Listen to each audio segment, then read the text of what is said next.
What is up, ladies and gentlemen? Welcome back to Doom's Noise Gaming. We are here with our boy Tyler, who went first place with, what did you play, buddy? We played Orcust Horus and Fiendsmith. In the year of our Lord 2024. Absolutely. Homie cooked. This was no really cheesy locals. Had some really good matchups. Finals, of course, was against Yubel. Anyways, you want to get that deck profile? Absolutely. Let's do it, homie. So, to start off, we have, of course, our boy Armageddon Knight at 3.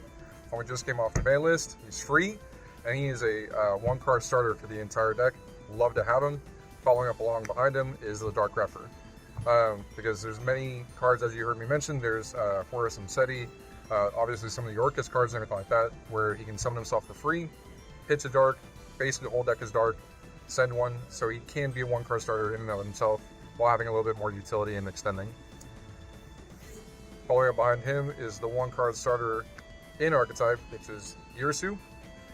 This man, I love it because it facilitates the two of the three different engines on his own, which I can talk about later a little bit more in depth, but obviously Foolish Burial, just like those guys, to be able to get the Orcust combo started, and that's arguably the most important part of the deck.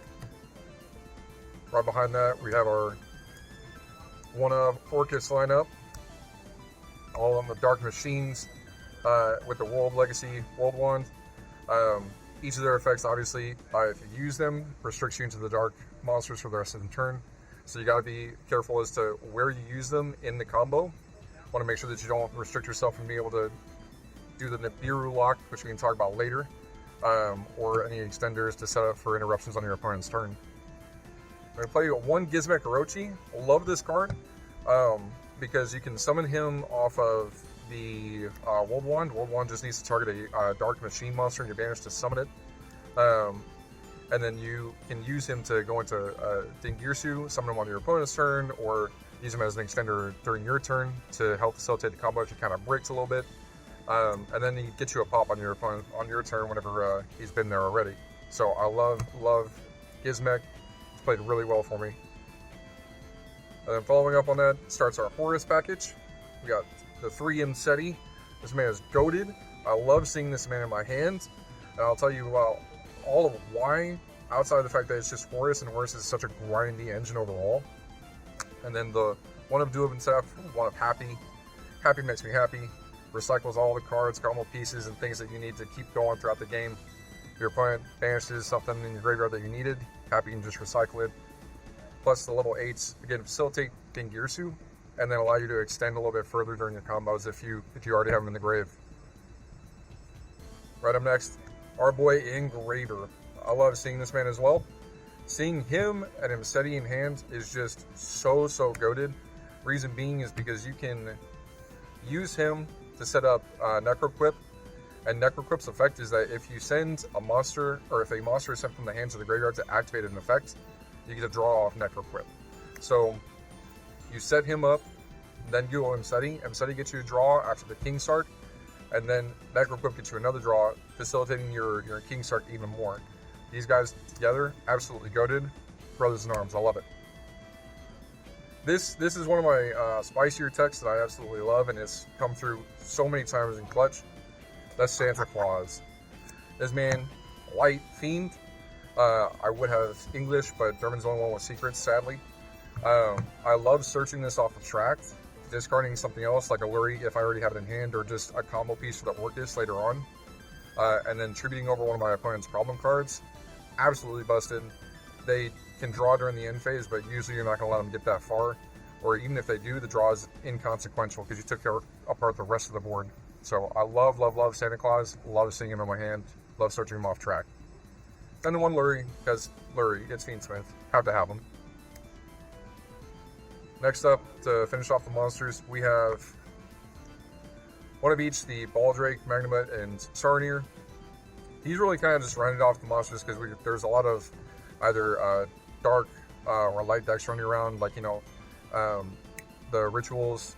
You got Ritual Beasts, so you can get rid of their protections for the turn. You got Yubel, which is really strong still. These cards facilitate hindrance on their turns, and then you can also banish some combo pieces if you need to keep that grind game going, while also putting extenders on board for yourself. So I love seeing these guys, and then Baldrake obviously is just another interruption. I'd have Druid Storm, but I don't know where my Druid Storm's at. So for now, starting here's the package. Starting off the spells, we've got Triple Allure of Darkness. This is goated in semifinals, playing against Snake Eyes. I used this during an evenly match. Evenly match won me the game, but this also helps facilitate your combos or extenders.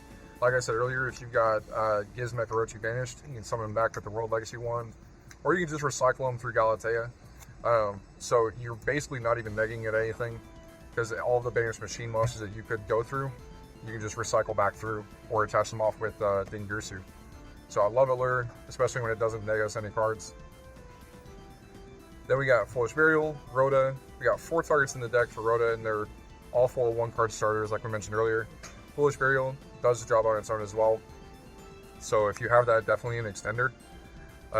Just kind of have to play those, I feel like. And then of course we got Babel and Return. Just the fact that you can search these off, this is necessary. It facilitates plays on your opponent's turn. Thus getting all the interruptions and everything like that, making sure that they don't play.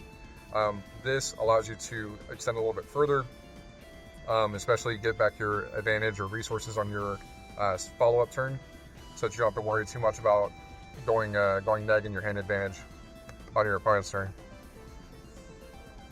And we've got 3 King Sarks. King Sark at 3 is questionable for me, but I'm really enjoying it because a lot of people will target the King Sark to make sure that you don't have the Horus package to follow up with, and they don't expect the second one to be close behind, especially not a third.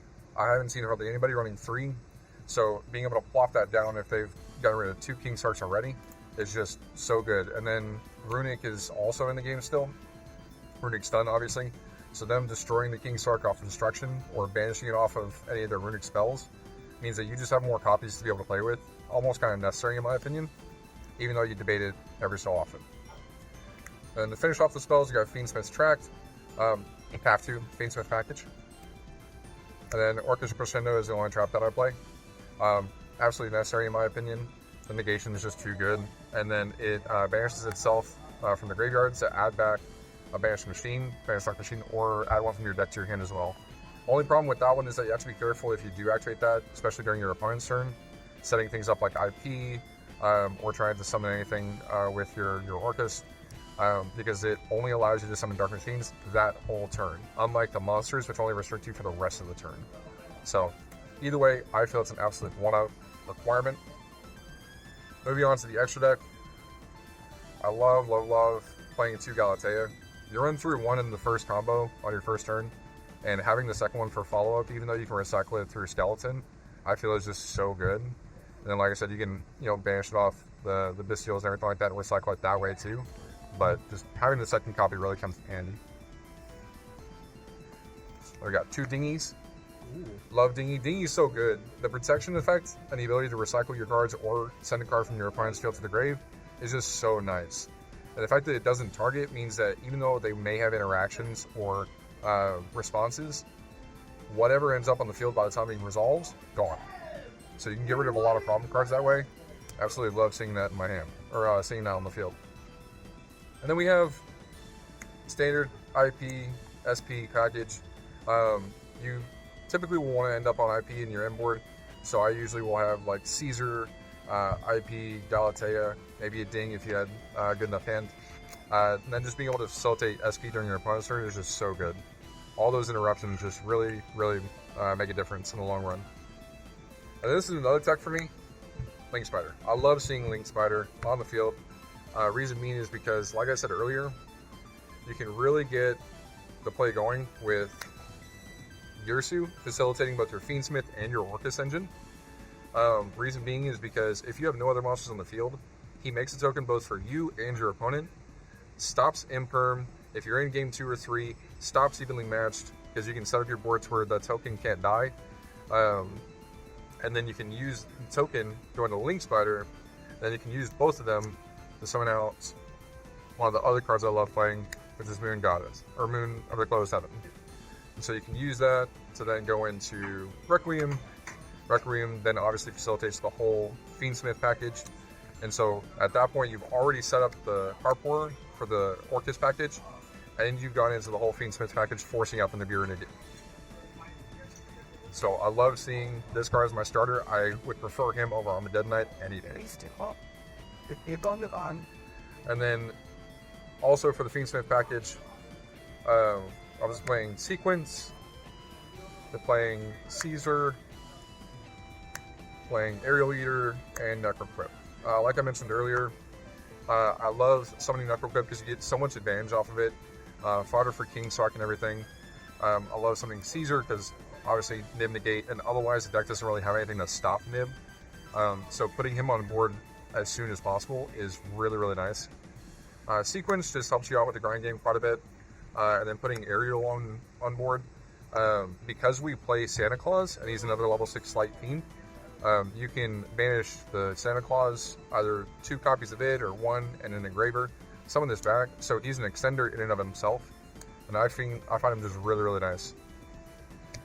And extenders are important because you have Underworld Goddess. In the semis, I made her not once, but twice in a single game, because you can recycle her off of engraver, and hardly anybody really expects it these days. And so they'll fill their board with a bunch of different monsters, oftentimes having an SP on board as well. And at that point, you just have to have 3 monsters on your board, send the SP, send your 3, boom. Now their whole board is negated. You can negate a summon from the graveyard, all of it. It's just so, so good, in my opinion. Then we have a 1 unicorn. This is a flex spot for me, honestly. I feel like there's other things that you could play. You could play things like Coach King Giant Trainer.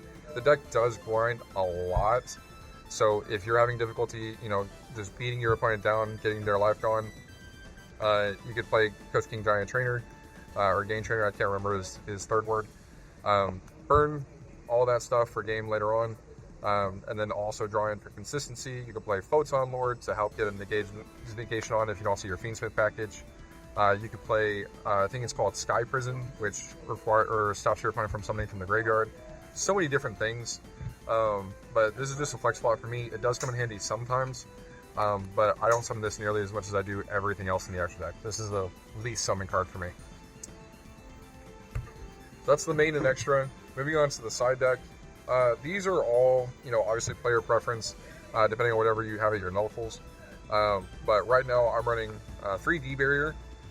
D-Barrier is really good for me against, Ritual Beast. You can do it against the Low, the Skull Guardian, all that stuff. You can hit Tempai. It stuns Yubel a little bit, not too much, obviously. But it definitely gets some problem cards out of the way, like the Phantom. But like I said, it's a tech spot for me. One of my absolute favorite cards, it hardly ever leaves my side deck, Evenly Matched. This card is so goated, especially in a format where there's hardly any end board negations, just Omni negates, and people like to fill their board with as much stuff as possible for interaction. Like I said, semifinals, I lured into this, was able to win game 2 basically off of it. Like I said, this card has hardly ever left my sideboard. I absolutely love playing it. And seeing it in the opening game, I know I'm going second. In addition to that, though, we have Harpy's Feather Duster. So I have noticed that this deck can, do somewhat, or somewhat struggle against back row heavy decks. So having multiple ways to clear that out, going game 2 and 3, is really nice. Like Lab and all that stuff is just rough. So I like to play Harpy's Feather right now. I may take it out later on. It just kind of depends on, like I said, what your local lineup is. Then we have 3 Cosmic. I feel like Cosmic's kind of necessary at this format.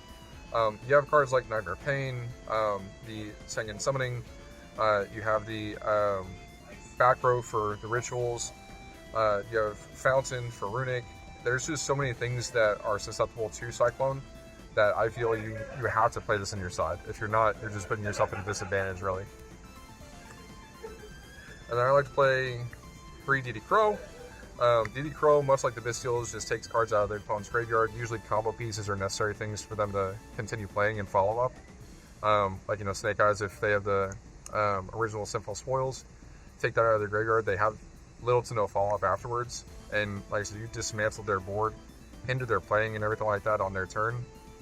So there's not really much for them to do after that point, and you just steamroll after it. So DD Crow is a really good card in my opinion right now. And then to finish it off, I played 2 Nibiru. The rock is definitely cooking, and you can smell it a mile away. There's not a whole lot to stop Nibiru right now. You gotta have the cross out, or you have to put the Caesar on board. You have to put, like I said, Photon Lord, if nothing else. So having the requirement to answer this card right now is just necessary. Ritual Beast can't answer it hardly ever. So if they go full combo, full board, and you just rock them in the end phase, or in the end of the main phase, they're gonna have hardly any follow-up to go with, and then you just steamroll through them on your turn, go for game. So I think this is almost a necessary card, almost main worthy. Yeah, man, nice. That's a really, really good deck. I'm a big fan of big Monster Bungus decks. Looks like that's exactly what that is. It's absolutely fantastic.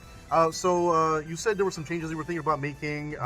Any other changes besides the ones you mentioned in the video you're thinking about? So initially when I made the deck, I was thinking about going for a 60-card variant since we just got Grass back. And there's a lot of synergy with a lot of different archetypes and everything like that, engines that you can play.